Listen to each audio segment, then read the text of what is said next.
right, everybody. So I have my dad here in the car with us. We're taking him to an appointment. COVID vax number 2. Yep, COVID vax number 2. And I just finished asking him, and I'm gonna ask him again. Dad, did you ever have problems with Puerto Ricans from Puerto Rico? No. You see? So this whole stuff, I swear, it really does seem like an internet thing, because I've never had problems with them. He's never had problems with them. Not like that. I mean, yeah, we always got along. Yeah. So I never, like, I've never heard of it. It seems like it's a narrative that's pushed from other Latin people in order to, like, divide us. That's kind of how I'm starting to see it now. I don't know why they're doing that for. Because they're not Puerto Ricans. Yeah, so it could be very well that. And then there's people that claim that they're Puerto Rican, but they have no videos or anything showing themselves to prove that like who they are. And they just have like this vitriol for us, like we're like these terrible people. And I'm like it ain't. It really does sound like it's coming more from outside groups. And funnily enough, my dad, after him and my mom divorced, I just thought of it today. Like, it just came to me. My dad dated a few different women, right? Every woman, except I think for one that I can think of, was from Puerto Rico. Every single one of them. Yeah. They were all island Puerto Ricans. And they for the most part, except for the exception of one who was kind of on the evil side. But the exception of that one, they all got along with me. One of them really liked me a lot. All right? I'm going to tell you the story because he's probably not, I don't know if he's even going to remember the story. So one of the ladies, so she was real nice, with me or whatever, but she used to dress a little scandalous, right? Yes. She remember that was Iris, but that lady used to cook good. Oh my gosh, she used to cook so good. So anyway, right? They had a family party. There was a family party on my side. I think it was one of my cousins or whatever.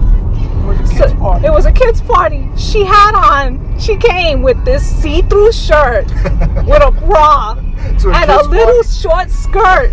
And my father's like, "What are you wearing?" And I'm here dying. She's like, and she has like the thick accent, like the thick Puerto Rican accent. And I'm here trying not to curse, but I want to use her exact word. Right? Oh yeah, he loved her. I loved her too. She was great. She was hilarious. She was nice. She dressed bad, but her personality was awesome. And so she goes to the party and the people were mad, like looking at her. She's like, I went to the party and the people were looking at me nasty. And she's like, I don't give a fuck.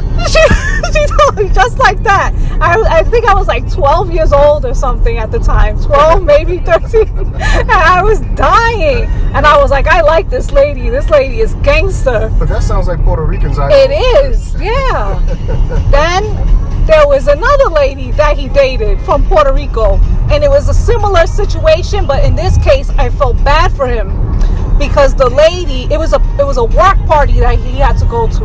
Oh shoot. And in this case with this lady, the outfit, it was like one of those dresses that you get from like Rainbow, yes. But you could tell it was from Rainbow. And on top of that, she had on stockings. And the stockings had like runs. Like there was runs in her pantyhose. And I felt bad for her. And I remember my dad asking me, like, do you have anything you can lend her? And I'm like, for the etiquette? Like, I was pretty young at the time. I was like, I don't have anything that formal, And he felt so bad because he took like a lot of time figuring out like an outfit to wear. Like he bought like a whole brand new suit for that day. And then this lady comes with her holy stockings or whatever and her dress. Do you remember what lady I'm talking about? You got Myrna?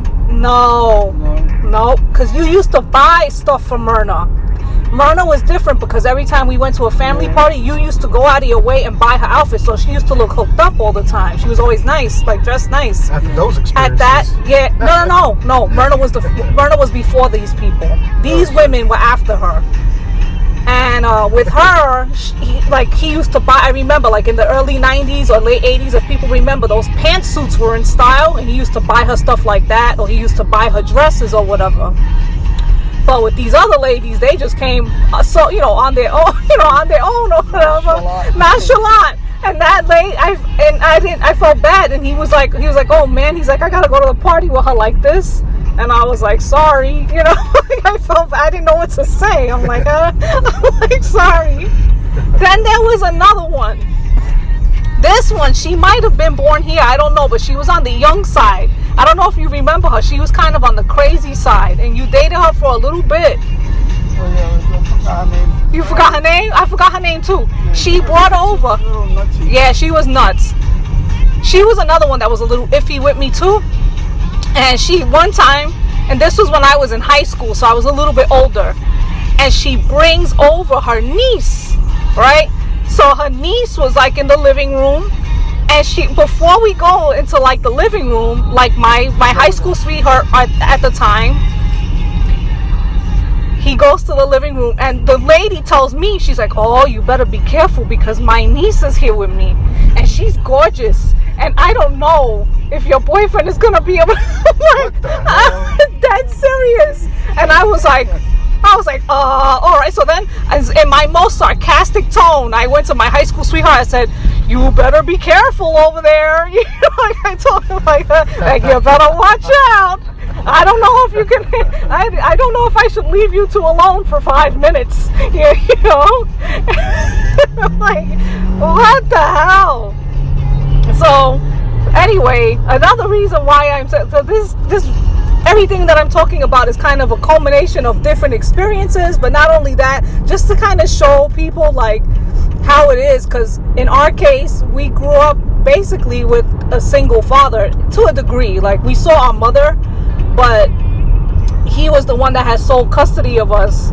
So this is just kind of like different dating experiences that my dad had, that he exposed us to some of these, some of these crazy ass chicks that he dated. And I just found it funny that it just so happened to be like, and I thought of it today. I was like, holy shit, like I never realized that the bulk of them were Puerto Ricans from Puerto Rico, And one of them didn't speak, I think it was Evelyn. She didn't speak any English at all. She didn't speak any English at all. And she was the whitest looking one. She was like the lightest hair, lightest eyed, I remember. And there was like no, and I found it weird that she dressed so bad because she had sons, and she took care of her sons. Like they weren't dressed bad. They didn't dress, whatever. But with herself, she just like didn't know what to do with herself. And then there was times that I remember her asking me for like, she was a maid in the hotels. Yeah. I remember her asking me a couple of times, like, oh, how does my hair look, or how does, and I would try, I was a kid at the time, but like I would try with my, kid abilities to like help,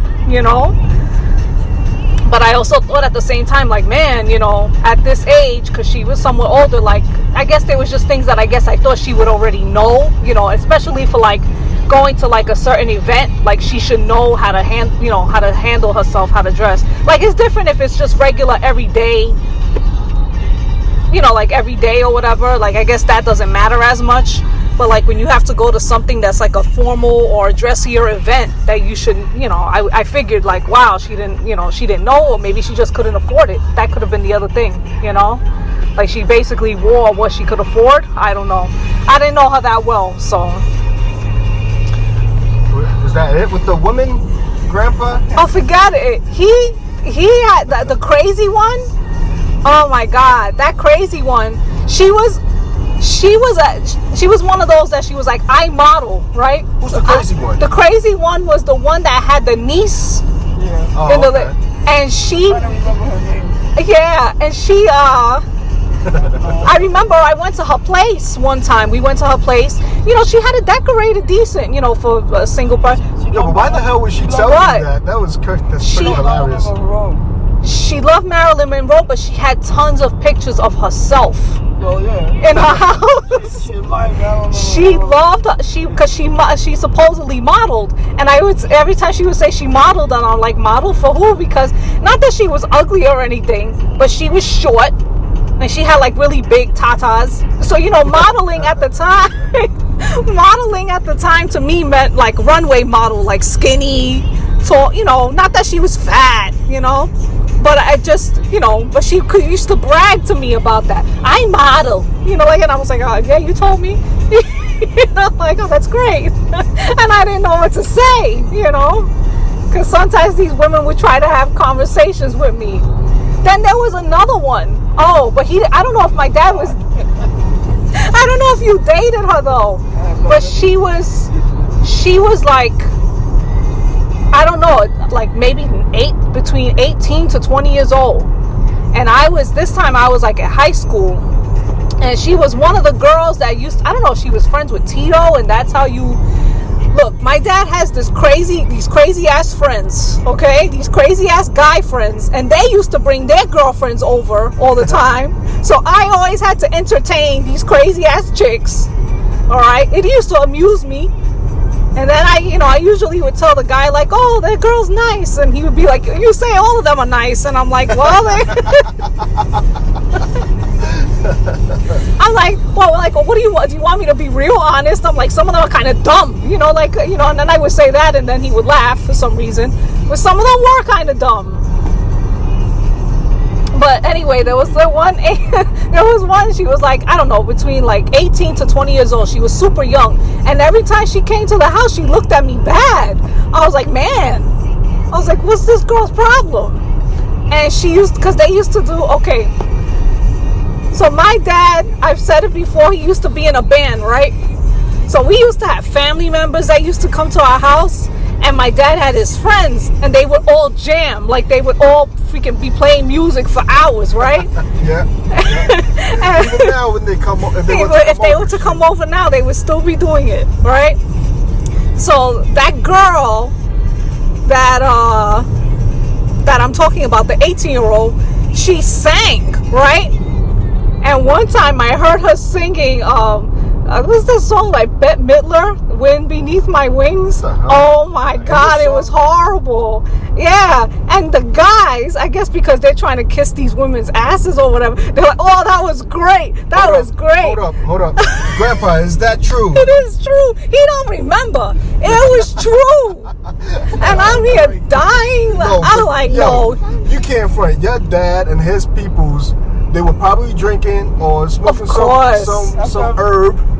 So everything sounds good. Everything right sounds good. Yeah, go ahead, sing louder, baby. Sing louder. But they were dead serious. Like, she had like this powerful voice. And I was like, oh my God. Like, no, she doesn't. I'm like, please, somebody tell her the truth. That was horrible.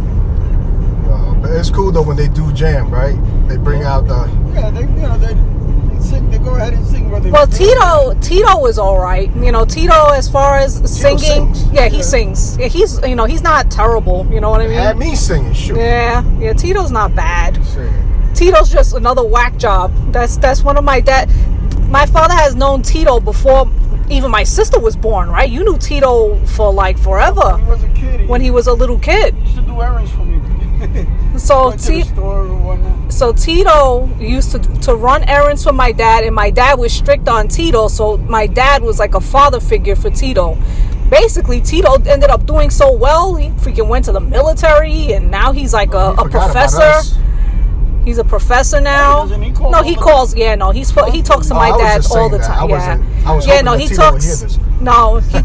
talks to my dad. He talks to my dad all the time. Pretty much regularly. The one he gets mad at is me or my sister, because he's like, you don't say anything to me. You don't talk to me. So he'll always say stuff like that to me. But yeah, no, he calls. But yeah, he calls my dad. He calls my dad all the time. And then we have my uncles that they were kind of on the crazy side. And then he has a cousin that he's really close with. But Chino doesn't really do the music stuff. Chino just used to be the band boy. He plays? He used to get into the dances for free. Oh, okay. Yeah, he carried the equipment into the club. Oh, okay. That's how he got in, by taking a mic stand. Oh, okay. Grabbing a mic stand, that's it. Yeah, he didn't. But he didn't play anything though. He's really chilled out. His temperament has always been. He loves Latin music. Yeah, of course. He likes my playlist. I think every Puerto Rican loves salsa music, and especially Nuyoricans because they're the ones that's where it came from. Yeah, I mean it came originally from Cuba, but the ones who made it big were Nuyoricans.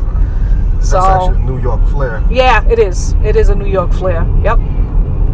So anyhow, yeah, I think that's about it. I'm trying to think if there's any. Grandpa, what in your mind? What crazy girls or stories you have? Oh, my dad has dating stuff from even before us, so I mean, no crazy stories. He doesn't want to say he has no crazy. Oh, yeah, right. Yeah, right.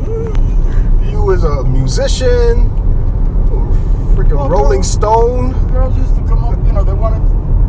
Oh, they wanted an autograph. No, his dancing, because my dad danced a lot. Yeah. So every woman at like when there was family parties or whatever, he was the one that they would go to that they wanted to dance with him. Mr. Fancy Feet. Yeah, yep. So he was the dance person. My dad is the dance person. So all the dance floor. Line up to dance with me. That was crazy. Yeah, they did. They used to. I used to see that. I used to, even at like family things, I used to see them like, oh, I'm waiting for Jose because I want to dance. With the. I'm like, all right. Oh, you're giving up your dad's name. But then again, there's like 10 million Jose's, right? Yep. But yeah, no. So he was good like that, to the point where the ladies would line up just to dance with my dad at parties. I would look at them like, if you only knew. Okay, like. You hear the BS she's saying about you? If you only knew. If you only knew. That he's a dog. No, but he even taught my mom how to dance. And funnily enough, right, you look at my mom and you would think, because my mom is a little airheaded, you would think my mom can't dance for nothing. My mom can dance. My mom dances really good, and that's because she learned from him. And every time, like when there was parties or I was like, oh, Ma, look at you. And she's like, yeah, I learned that from your dad. So every time, that's like what she would always say, I learned that from your dad. And it stood with her. But everything else, she'd be clumsy. She'll trip over things. But she's just dance. Yeah, she can. She really can. So I guess I got that aspect a little bit from the both of them. So I got the dancing stuff from, even though I haven't danced, I feel like in forever, because we haven't gone to any parties in like a really long time. But yeah. You left those wicked ways. You left those wicked ways? Oh, please. Yeah, right. Those wicked ways came knocking on the door. You'd be like, welcome, come right in. You'd be like, all right, take it, have a seat. Have a seat. Tell them how about the crazy people your dad attracts. Oh, the crazy people, just in general. Yeah, he does attract crazy, and of all races too. It does not. My dad, there's no discrimination with the people that he attracts. Okay, he attracts some strange individuals. The thing is, I don't want to start saying their names. I feel bad. All right, no names. Yeah, I don't want to say their names. No names. But there's Talk one. about their problems. There's one lady that he's friends with, and she's a white lady, and this is where we used to live. But she still calls you, right? Yeah, she just called. She just called. Yeah, she still calls him, and she has she's one of these ladies that she seriously has serious mental health issues. Out of nowhere, she'll be talking to you about something. She just starts busting out crying, and it's like, very sentimental. Oh my God, sentimental is not the word. She's like, that's like off. Yo, she's certified. Yeah, she is. She's certified. I can't say she's it. not terrible. She's not. Nice. She's not terrible though. She's all right. She's cool. She's. You remember when we first met her though?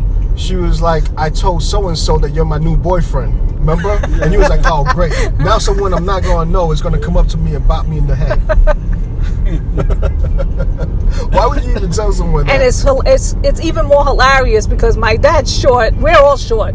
But this lady, she's taller and she's big. She's kind of a heavy set lady. So her telling people that that my dad is a boyfriend is kind of hilarious. Oh my God, we'll be here all day. The people when we were in New Jersey, there was those people. Oh my God. Crazy ass Oh, let me not say it. Yeah. Crackhead. Yeah, that dude that was on. He was ribs? serious. Instead of cutting the ribs, he just ripped the ribs apart But with his hands. he was nice too. But he seriously was a crack addict. He was an addict. No, he was real. Yeah, he really was. But He had to get help. and like when we were living at.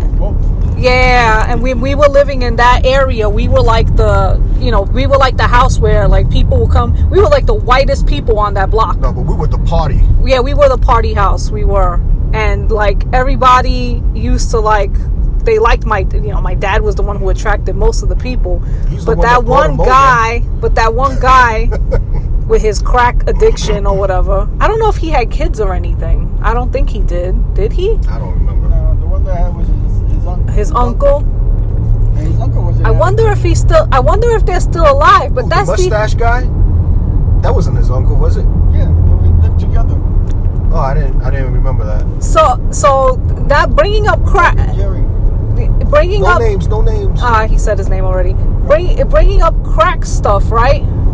When it comes to crack, when we grew up and everything, did you know of people who died from crack? We from crack, no. Right. From heroin. Heroin, yeah. You know that rapper that I used to love when I was a kid, DMX?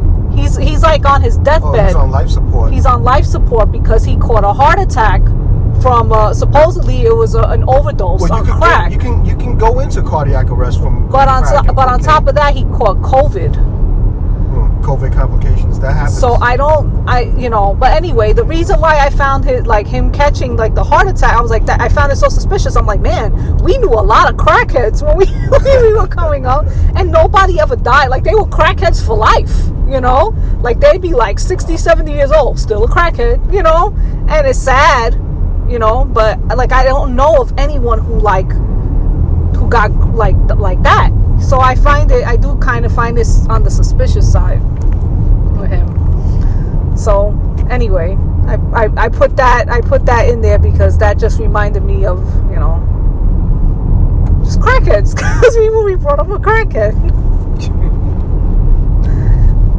What about a man that lives at Union Square? Some of these people were really nice, but they had the problem, the drug problem. Yeah. Well, you knew a lot, especially when you were They weren't bad people. Yeah. They were. Of course, it's when that. They just had issues. That's all. Mm-hmm. It makes me sad to even think about it. Yeah. Well, you knew a lot of people who died, but from like heroin and stuff, and that was like from back in the 70s. So the guys that played knew. With me, one of them. Yeah. Then His band. Yeah, and his band. Another one committed suicide. Yeah. People live with a lot of pain. Yeah. Yeah. People live with a lot of pain. And another one died from cancer. But that's that shit. Yeah. And that was before like therapy became somewhat Not big for nothing. too. In my band, we had a doctor, 2 teachers, we had a professor. So we Professional have level people, yeah. Yeah. So like it was really. You got someone else came to be the band leader. What about that story? I saw that on the internet. I was like, what the hell? Freaking Benny he took my face off the album and put his. Yeah, I saw that, and it looks so obvious that it was, and it's so obvious that he did that to the face of the, He's crazy to the for doing cover that. of the thing. I can't believe anybody would do He that. must have changed the write-up on the back of the album. Oh yeah, he probably did. Took my name and put his name in the spots. That's hilarious. I really don't care, man. Yeah. Yeah, it's already ages ago too, right? Was Yeah. that in the 70s or 60s? In the 70s. In the 70s. Late 60s. So 2 albums in the 70s, right? Yeah. Yeah. That was before before both of us were born. Oh, yeah? Me and my, yeah. Oh. Before my sister was born. Mm-hmm. Yep. Would you say having kids ended your music career? Uh-oh. No, being crazy. What's that? Too many things happening. The guys all started getting, Crazy. girlfriends, getting married. Yeah. Then all of a sudden, the girls didn't want them to play with the band and stuff like that. Oh, real life. Yeah. Real life stuff. They could have been getting jealous from like the female attention. Some of them used to get forget about it. Yeah. Well, that's understandable. And plus, some of them have, were going for professions. Oh, okay. Yeah, that's right. Studying Yeah. and all that stuff, Yeah, like you said, they were all This was they a all had hobby. different Yeah, this professions. was a Yeah, hobby. This was just a little side thing for Yeah, this was back in the days before people really figured out that, damn, I could be a millionaire from being a musician, right? Yeah. So We weren't even thinking like that. We just played Play for fun. because you like to play. Yeah. yeah, well, people's mindset definitely changed now. Yeah, Get into it's music different. to make money. Yeah. It's different. You know, become real big. I mean, there are people that do it as a hobby and stuff like that, but to keep the energy going, it seems really hard for like a band to even stay together more than 3. You know, maybe the max is like 3 to 5 years, and then after that, it just dies out. And I got to play with big bands too, so. Yeah, you play with Fania All Stars, right? Fania All Stars, Yeah. Eddie Palmieri, Charlie Palmieri, Willie Colon, all those people. Tito Puente one time in the Tito Puente. Oh yeah, you did play with it. I think you still have the flyer for that too. With Yeah. The flyer for a lot of that stuff. Yeah, Cheetah he still Club has and all that. he still has the flyers from Yeah, with your band names. yup, and with the stuff. band names on it. Yep. Shit was like 50 cent admissions back then. It was a few dollars you get in, and nowadays forget it. But then again, at that time people weren't making any kind of money, so Yeah, it was that was still a different expensive world. for the times, you know. Yeah, the more we get away from the Industrial Revolution, man, the more money. Everybody shit says, "Oh, that costs. was cheap." Well, that was cheap compared to today, yes, but not then. Yeah, now it's different. That was the thing, right? Like you could have worked up the block in the sweatshop and be able to pay rent. Nowadays, you can't do that. I guess that's about it. I can't think of anything else. So I guess yeah, this was pretty long as it is. So, and plus we're like practically at our destination anyway. So That is pretty funny, though. that was some pretty funny stuff. But I'm sure that there's other stuff, other stories that if I really think about it, like I could probably remember a lot of other things. But I just can't think of it off the top of my head now. That was such a long time ago. So anyhow, I hope everybody enjoyed this. I thought it would be a funny topic, and I guess I will see you guys in my next one. Bye.